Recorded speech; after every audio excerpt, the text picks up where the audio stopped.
Welcome to the History American podcast.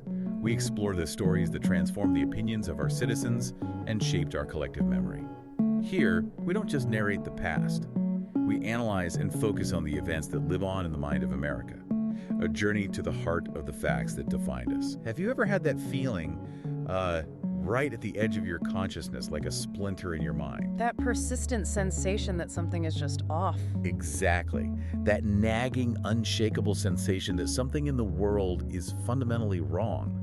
You look around at the systems governing our lives, the daily grind, the constant hum of anxiety, the bizarre cyclical nature of global crises. And a tiny voice whispers to you that maybe you aren't seeing the whole picture. Right. Maybe the picture itself is a complete fabrication. All right. And if you ever felt that way, you are far from alone. Today, you are exactly where you need to be. Welcome to the Deep Dive. It's a profound feeling, that splinter. It's really the sensation that the reality we interact with daily is just a veneer. I mean, it is the driving force behind almost every major investigative pursuit in human history. We are constantly searching for the unseen architecture of our reality. We are. And today, we're going to look at an architecture that is, by all accounts, one of the most provocative, intricate, and frankly contentious ever constructed by a single author. It is massive. Our mission for this deep dive is to unpack the colossal web of theories presented by David Icke. We're drawing exclusively from two of his foundational texts, Hijos de Matrix, which translates to Children of the Matrix, and La Conspiración Mundial, or The Global Conspiracy. Heavy-hitting source material. Oh, incredibly heavy. I'm going to be playing the role of the investigative researcher today, and I have to admit, sifting through these thousands of pages has been an absolute exercise in mental gymnastics. But I'm genuinely excited to lay out the puzzle pieces of what is presented as the hidden alternate history of our entire species. And I'll be stepping into the role of the curious skeptic. My goal here isn't to automatically endorse the literal existence of the entities or the cosmic history we're going to discuss. And we are going to dive into some truly paradigm-shattering concepts. To say the least. But rather, I want to analytically dissect the architecture of these ideas. I want to explore what this massive theoretical framework says about human psychology. What does it reveal about the nature of power, the mechanics of systemic control, and how global societies are manipulated? Right, looking at the blueprint. Exactly. There's a profound psychological blueprint at play here that is absolutely fascinating to unpack, whether you approach the claims as literal hidden history or as a sprawling, complex metaphor for the human condition. And before we jump into that blueprint, we need to make a quick but very clear disclaimer to you listening.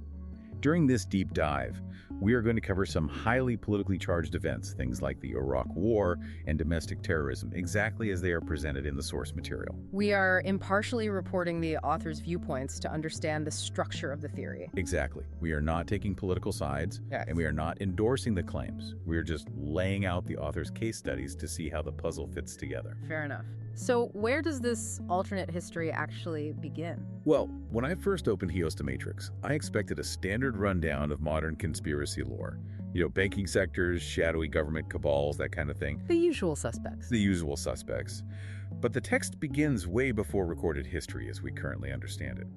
It drops us directly into the cosmic sandbox of Earth's hidden past. It anchors the entire narrative in a prehistoric golden age. How far back are we talking? We are talking hundreds of thousands of years ago. The text paints a picture of a globally connected society centered around two massive landmasses that have since been lost to cataclysms. Let me guess. Sumeria and Atlantis. You got it. In the Pacific Ocean, we have Lemuria, which is often referred to as Mua, and over the Atlantic, the legendary Atlantis. It's fascinating because the invocation of Atlantis and Lemuria immediately taps into a universal human archetype. How so? Well, almost every ancient culture on this planet retains a cultural memory, or at least a mythological framework, of a time when humanity was vastly more advanced. A time when we were intimately connected with the cosmos, and then eventually suffered a devastating fall, usually via a global deluge or flood. Right, the flood myths are everywhere. Exactly. By anchoring his theory here, the author isn't just inventing a starting line out of nowhere. He's co-opting the fragmented global mythology of humanity and providing a singular, unifying thesis to explain it all. And he pushes that unifying thesis into incredibly controversial territory right out of the gate. Because the knowledge that built these advanced prehistoric societies, the architectural genius responsible for inexplicably precise ancient structures like the Great Pyramid, the sudden leaps in agriculture. He argues it didn't originate on Earth. It did not originate on Earth. The text asserts it came from the star gods. Yeah. We're looking at the arrival of technologically and genetically advanced extraterrestrials from a variety of distinct constellations. Does he name specific origins? He does. The source material specifically names Orion, Draco, Andromeda, Lyra, and the Pleiades. See, the categorization of these arrivals is what sets this apart from your basic ancient alien theory. The author doesn't just present a monolith of generic aliens coming down to build some pyramids and leave. No, it's highly factionalized. He constructs a complex geopolitical landscape, but mapped onto a cosmic scale. He's describing competing factions, ideological differences, and territorial disputes among these star systems that eventually spill over onto Earth. It really is like a cosmic geopolitical chessboard. When I was outlining the factions, I actually had to stop and map it out because the lines of allegiance are deeply woven into later human history. Walk us through the main players. Okay, first you have the beings originating from the Lyra system. The text describes them as tall, with blonde hair and blue eyes, often referred to as the Nordics or the Atlans. And they settled in Atlantis? Yes. According to the theory, they established their primary base of operations, their earthly headquarters in Atlantis. Okay, and the opposition? On the other side of the globe, based in the Pacific continent of Lemuria, you have a vastly different race. The Reptilians. The Reptilian? Yes. These are tall, bipedal, humanoid beings with distinct reptilian features. Snake-like eyes, scaled skin. And they originate primarily from the Draco constellation. The juxtaposition of those two archetypes is really striking when you step back and look at it. What do you mean?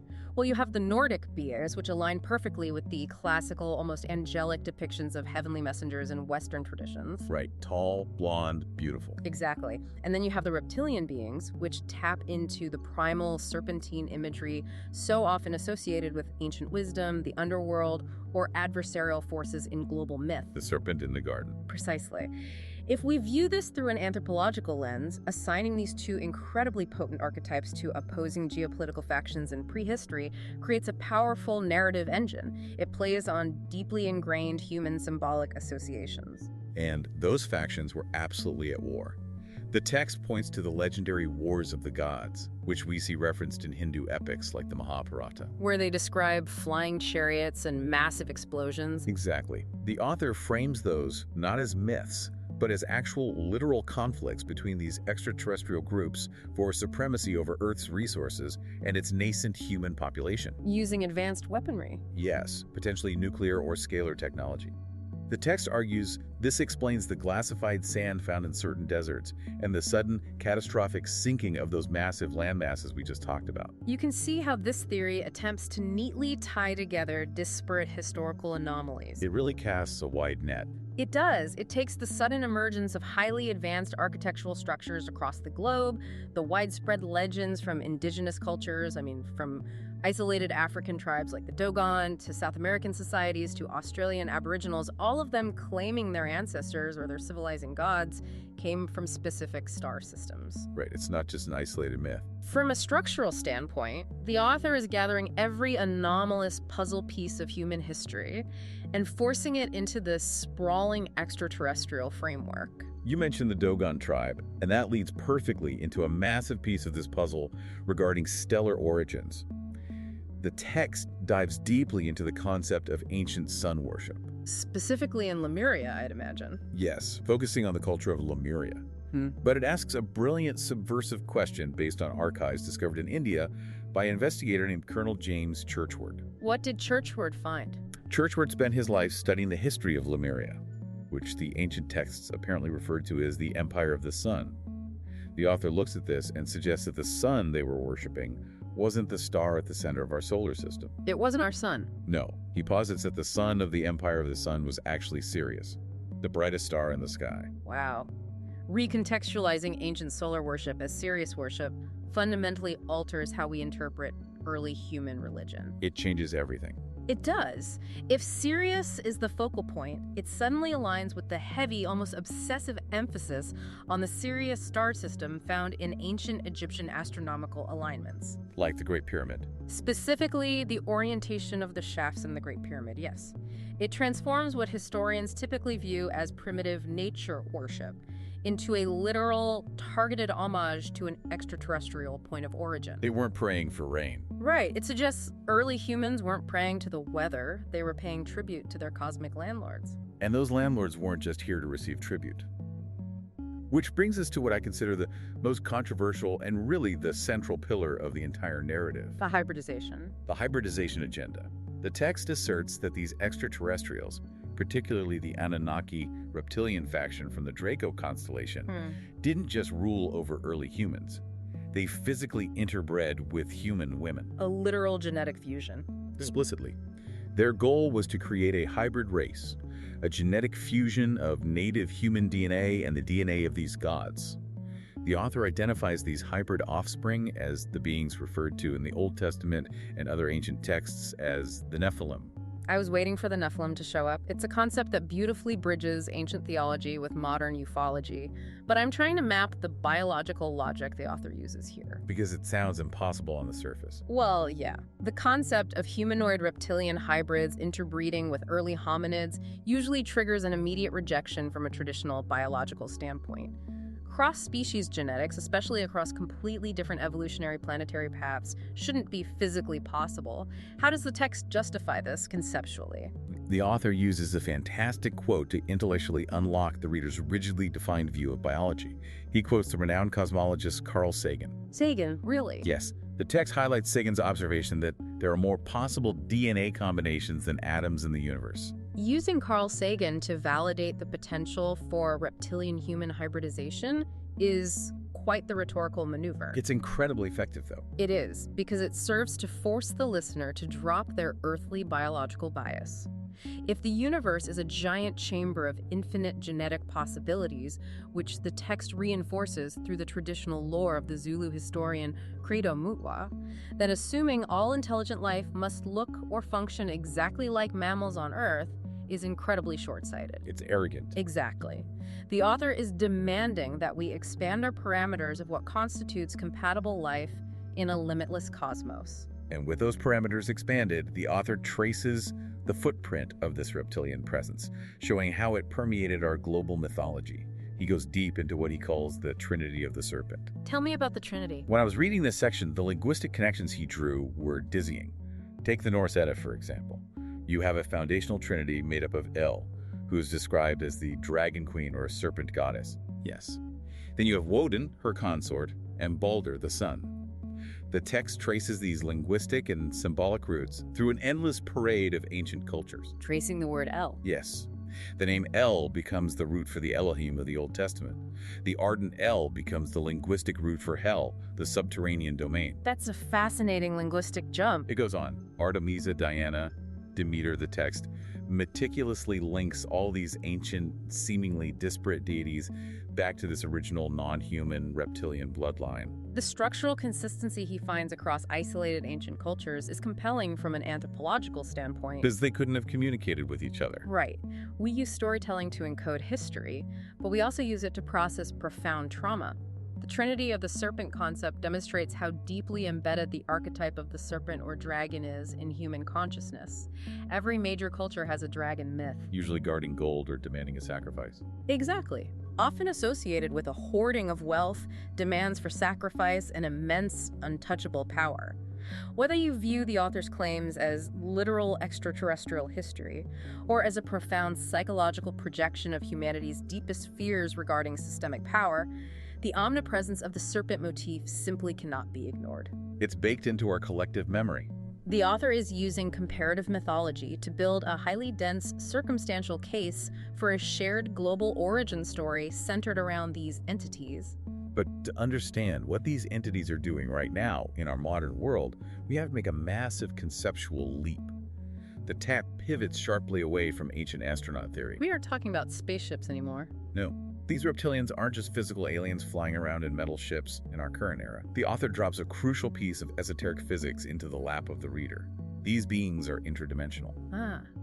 This is the exact moment the theory moves out of the realm of standard ufology and steps into quantum philosophy and esoteric mysticism. It changes the entire paradigm. It really does. If we look at the mechanics of this, how does the text define these dimensions? The text explains that the universe is comprised of different densities or frequencies of vibration. We humans operate in the third dimension. Yeah. That is the dense frequency that our 5 physical senses, sight, sound, touch, taste, smell, can actively decode. This physical world. Right. But these reptilian entities operate primarily from what the author calls the lower 4th dimension. And where is that exactly? It's described as a frequency just slightly outside the narrow bandwidth of our physical senses. The author uses the analogy of a radio dial. We are tuned to one specific station, the 3D physical world. They are broadcasting just slightly off our dial in a parallel space. Overlapping, but invisible. Yes. The text beautifully references Credo Mutwa again, calling this lower 4th dimension the sky between skies. The radio dial analogy is a brilliant explanatory mechanism for the paranormal. Because it explains why we don't see them? Exactly. By placing these entities just outside our perceptual frequency in the astral plane, effectively it explains why society at large doesn't see reptilian beings walking down the street, yet allows for the author's claim of their constant, pervasive influence over our reality. It makes it a stealth operation. Right, and it provides a pseudo-scientific framework for supernatural phenomena. Demonic possession, ghost sightings, or beings appearing and disappearing aren't magic in this framework. It is simply these entities shifting their frequency into our visual range for a moment. Like turning the dial. Much like turning a radio dial until the static suddenly resolves into a clear voice and then turning it away again. It makes the invisible measurable, at least theoretically. And because they operate outside our visual frequency, they interact with us in ways we don't even recognize. To grasp this, the author insists we have to fundamentally rethink what we actually are. The human identity. Exactly. The text makes a stark, uncompromising declaration. Your body is not you. Your physical body is a highly advanced biological computer. A biological computer. Yes. It is a spacesuit that the real you is using to experience this dense, third-dimensional reality. The real you, the spark of life inside the suit, is infinite consciousness. So the body is just hardware. Just hardware. The author argues that even the things we think define us on a soul level, our gender, our personality traits, our genetic predispositions, are nothing more than software programs running on the biological computer's hard drive. Stripping away the modern technological terminology of computers and software, this is a deeply ancient, almost Gnostic spiritual concept. How so? The strict separation of the eternal soul, what he calls infinite consciousness, from the temporary, flawed physical vessel, is central to Hinduism, Buddhism, and early Christian mysticism. So he's updating ancient spirituality. By framing it in the language of modern technology, the text democratizes ancient esoteric thought. It asks you to rigorously detach your core identity from your physical form. Which is hard to do. It is, but I'm thinking about the psychological utility of that detachment within his framework. If you identify entirely with your physical form, you are vulnerable to physical manipulation. You fear death, you fear material scarcity. You're trapped. But if you are infinite consciousness, merely driving a temporary vehicle, your susceptibility to systemic fear plummets. And fear is exactly what the system requires. Because according to the text, we are heavily manipulated while inside these biological computers. To what end? To be fed upon. The author references the writings of Carlos Castaneda, specifically a terrifying conversation with the Yaqui shaman, Don Juan. I know this quote. It's chilling. Yeah. Don Juan tells Castaneda, there is a predator that came from the depths of the cosmos and took over the rule of our lives. Human beings are its prisoners. Yeah. They took over because we are food for them. The text paints a visceral picture of Earth, not as a natural evolutionary habitat, but as a deliberately managed farm. We are kept in human pens, much like chickens in a massive windowless coop. We're kept docile, divided, and oblivious to our true nature so we can be routinely consumed. The concept of the Earth as an energetic prison planet is an incredibly dark philosophical stance. It mirrors the Gnostic idea of the demiurge trapping divine sparks in physical matter. It's bleak. It is. But the mechanics of consumption here are what fascinate me. They obviously aren't physically harvesting billions of people for meat. How does a fourth-dimensional entity feed on a third-dimensional biological computer? They consume energy, specifically low-vibration emotional energy. The emotional energy. Yes. When we feel anxiety, terror, crippling stress, profound guilt or despair. Before we get there, we want to remind you that if you are enjoying this deep dive into history, please consider supporting us through the PayPal link found in the description. Your support helps us keep the lights on and the research flowing. Indeed. We will be right back with the siege. Our biological computers generate a very specific, dense electrical and chemical frequency. A frequency of fear. The text argues that this low vibrational energy literally emanates out of our physical bodies, flows into the astral dimension, the lower fourth dimension, where these entities reside, and they absorb it. They literally feed on it to sustain their interdimensional existence. So we are batteries. Basically. They need us to be in a constant state of low-level terror and division because our collective fear is their primary food source. I want to pause and look at the psychological metaphor embedded in this because it is remarkably acute. The author is weaponizing human neurobiology. He really is. Think about the physical structure of the human brain. We possess a basal ganglia, which evolutionary biologists and neuroscientists frequently refer to as the reptilian brain. Right, because it's the oldest part. It's the oldest, most primitive part of our neural architecture. I found it fascinating how heavily the text focuses on that specific anatomical term. He doesn't view reptilian brain as just a quirky scientific nickname. Not at all. He takes the nomenclature quite literally. The basal ganglia is responsible for our most primal survival instincts: the fight, flight, or freeze response, reproduction, and territorial dominance. Raw survival stuff. Yes, it is cold-blooded, highly reactive, and completely incapable of processing complex logic, nuance, or empathy. It processes raw survival and visual imagery. The author is taking this verifiable biological reality and turning it into the literal hardware vulnerability of our biological computers. Weak point in the armor. He theorizes that the reptilian frequency broadcasting from the fourth dimension essentially hacks into our systems through this specific, literal reptilian receiver in our skulls. It reads exactly like a hacker exploiting a backdoor in a computer's operating system to install a virus. That is the perfect modern analogy. Fear is the virus, and the basal ganglia is the backdoor. Wow. When a human being is terrified, their higher cognitive functions, the prefrontal cortex where empathy, logic, and connection to infinite consciousness reside, effectively shut down to route power to survival mechanisms.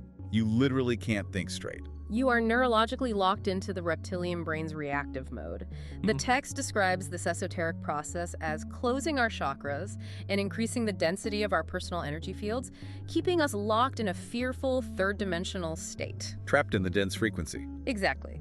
And even if one completely dismisses the idea of interdimensional reptiles feeding on astral energy, the psychological truth remains undeniable. Which is? Living in a constant, media-driven state of fear makes a population easily controllable, highly reactive, hostile to their neighbors, and entirely disconnected from their higher critical faculties. It turns us into prisoners of our own biology. Which naturally leads to the most pressing logistical question of this entire deep dive. How do they run the farm? Exactly. If we are infinite consciousness trapped in a biological computer farm, who are the wardens?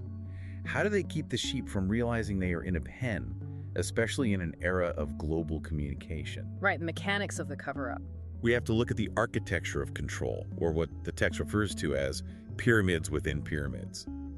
Because when looking at a theory of this magnitude, the first thing anyone asks is, how could a global conspiracy possibly remain a secret? Wouldn't the sheer logistics of a global cover-up across centuries collapse under its own weight? Someone always talks. The mathematical probability of keeping a profound secret among millions of active participants is effectively zero. Right. Human nature doesn't allow for it. The ego wants to boast, or the conscience wants to confess. So how does the author architect a system that bypasses human nature? He provides a structural answer. Extreme compartmentalization. The text uses the analogy of a Russian nesting doll, but built out of pyramids. Pyramids within pyramids. Yes. Imagine a massive global pyramid structure. The vast, overwhelming majority of people working within the systems of control, the bank tellers, the military grunts, the low-level government bureaucrats, the journalists reading the teleprompters, they are at the absolute bottom of this pyramid. They don't see the big picture. They only know their specific, isolated daily tasks.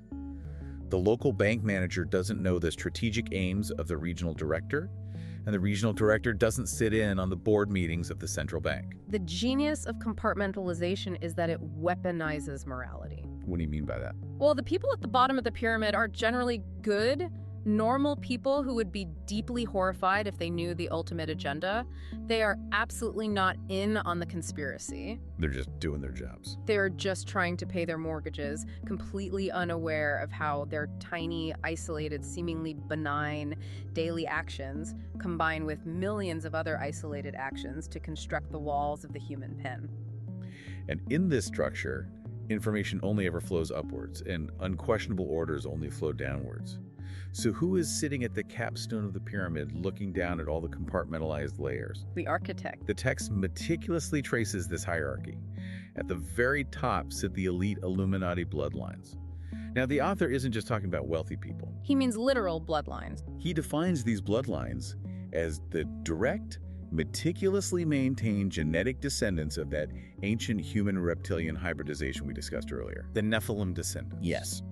The text estimates this core global leadership is comprised of about 13 primary family lineages. He explicitly names dynasties like the Rothschilds, the Rockefellers, the Windsors, and what the text refers to as the overarching Great Dragon or Draco leadership. The obsession with bloodlines in elite circles is a matter of historical record, though usually attributed to maintaining wealth and political alliances. Keeping the money in the family. Right, but the author twists that observable reality into a requirement for genetic compatibility with interdimensional forces. But think about the logistics. 13 families cannot physically manage a global infrastructure. How does the text bridge the gap between the capstone bloodlines and the millions of oblivious workers at the bottom? That is where the middle management comes in. The author points to the sprawling network of secret societies. Ah, the Freemasons. Yes. The text lists groups like the Jesuits, Opus Dei, the Knights of Malta, and the Freemasons.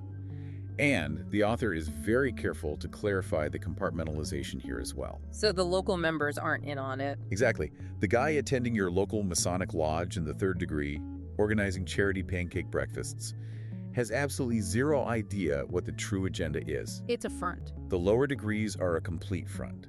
It is only when an initiate proves their absolute, unquestioning loyalty and sociopathic utility that they are invited into the absolute highest hidden degrees of these societies. This inner circle. Where the true reptilian nature of the agenda is supposedly revealed.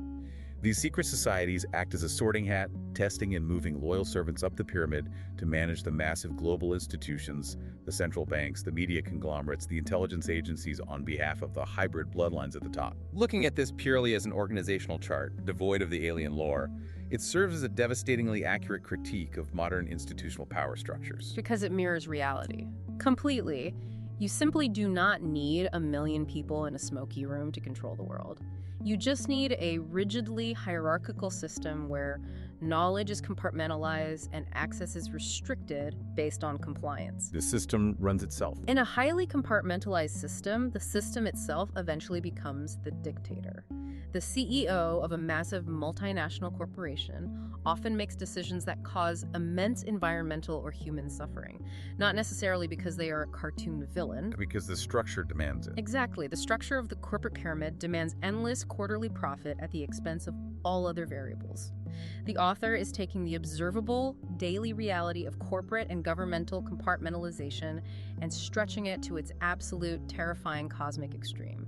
And the extreme nature of it becomes even more apparent when you look at how the people at the very top of that pyramid are supposedly controlled by the fourth dimension. Yeah. We talked about the elite hybrid bloodlines. The text claims that these specific lineages carry a significantly higher percentage of reptilian DNA compared to the general population.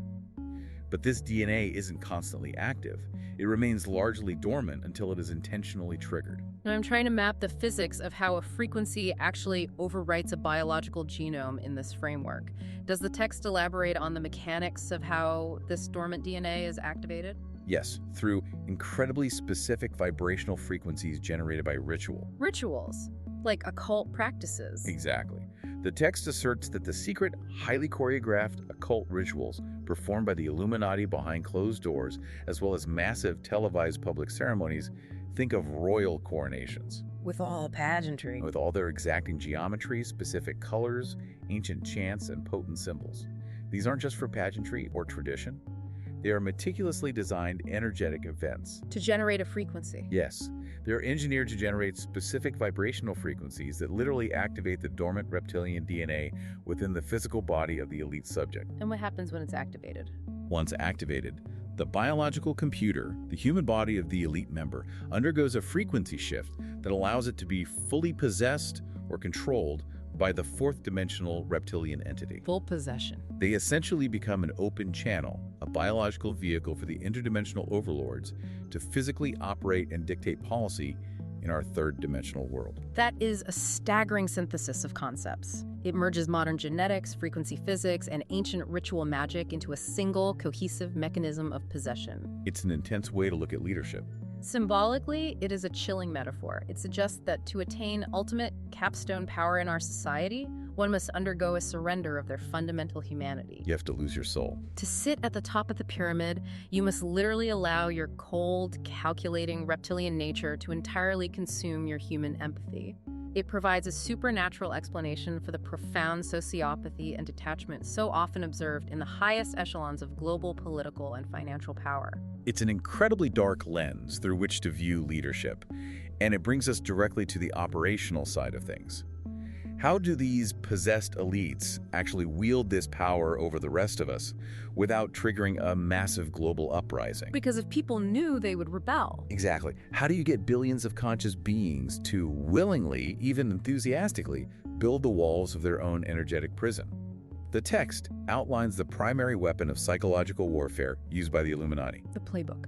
It is a technique so elegantly simple, yet so devastatingly effective, that once you learn to see it, you recognize it in almost every daily news cycle. The author calls it problem reaction solution, or PRS. Of everything we are discussing today, problem reaction solution is perhaps the most grounded, observable, and historically verifiable concept in the entire text. It is a fundamental foundational principle of political science, mass psychology, and public relations.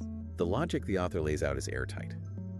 The Illuminati understand that if they simply stepped up to a podium and announced, "We are going to eradicate your basic civil liberties, centralize all global banking under our control, implement total surveillance, and initiate a massive, profitable regional war," the public would immediately riot. they would tear the system down. You cannot enforce a dictatorship on anomaly free people openly.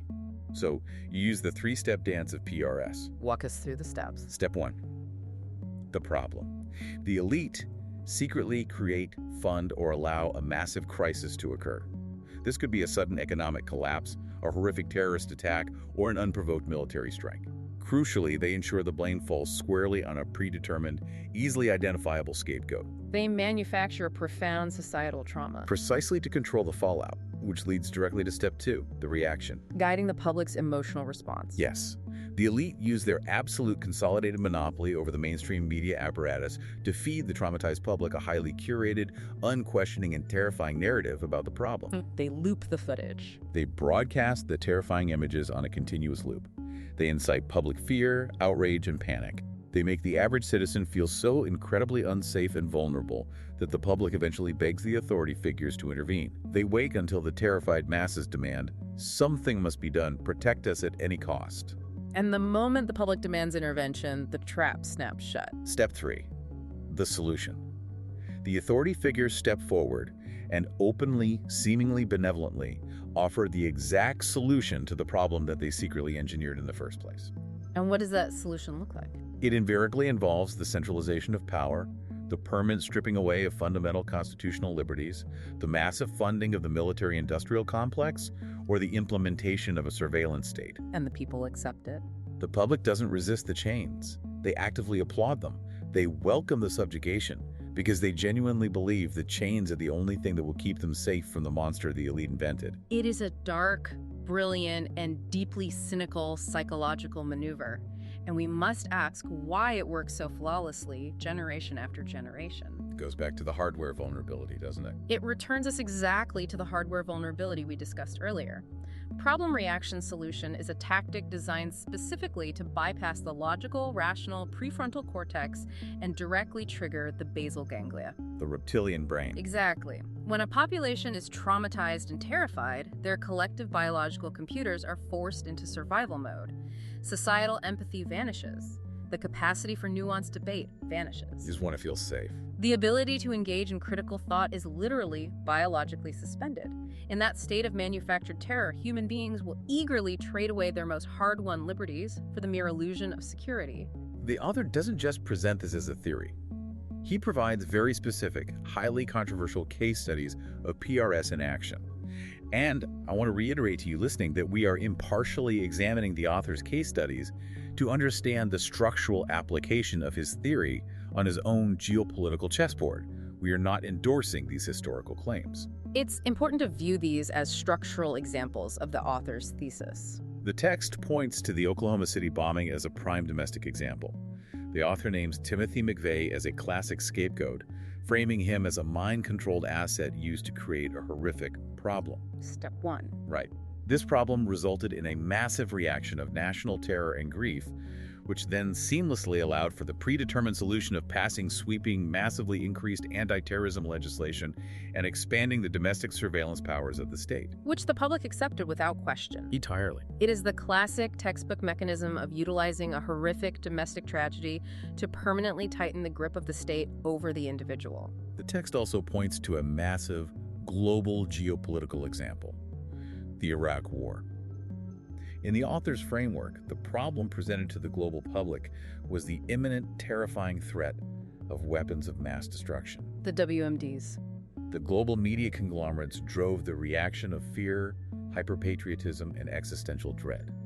And the solution was the invasion of a sovereign nation, the seizure of vast resources, the massive transfer of wealth to defense contractors, and the long-term destabilization of the Middle East. Which feeds back into the esoteric side of the theory. Yes, importantly for the interdimensional aspect of the theory, that suffering feeds an immense amount of low vibrational energy to the fourth dimension. According to the text, the WMDs were a fabricated problem deployed specifically to achieve a predetermined, highly profitable solution. By demanding the reader analyze these historical events strictly through the lens of problem-reaction-solution, the text insists that we completely reevaluate our relationship with the news cycle. It changes how you watch TV.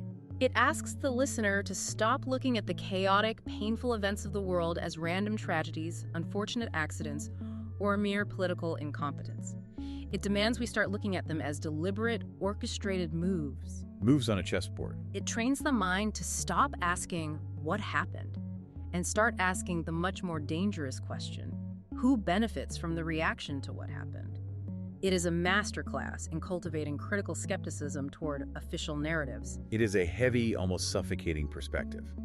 When you sit back and look at the sheer scale of the manipulation the author proposes, the interdimensional feeding off human suffering, the compartmentalized global pyramids of control, the bloodlines possessed by reptilian entities, the constant daily bombardment of manufactured trauma via problem reaction solution. It can feel incredibly bleak. You might be listening to this right now, feeling that splinter in your mind turning into a heavy iron stake.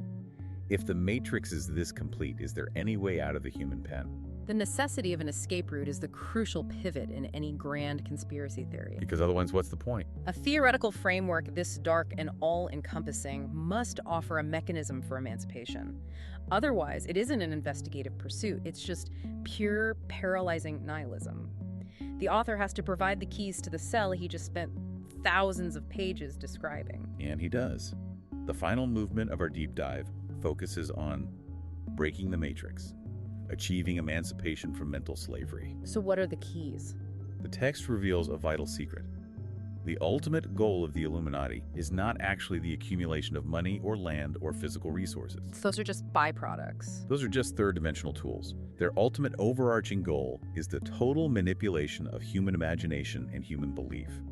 Because if they control what you fundamentally believe is possible, they inherently control your reality. They control the parameters of the simulation. The true jailer isn't a reptilian guard standing outside your door. The jailer is your own rigid, unquestioned belief system.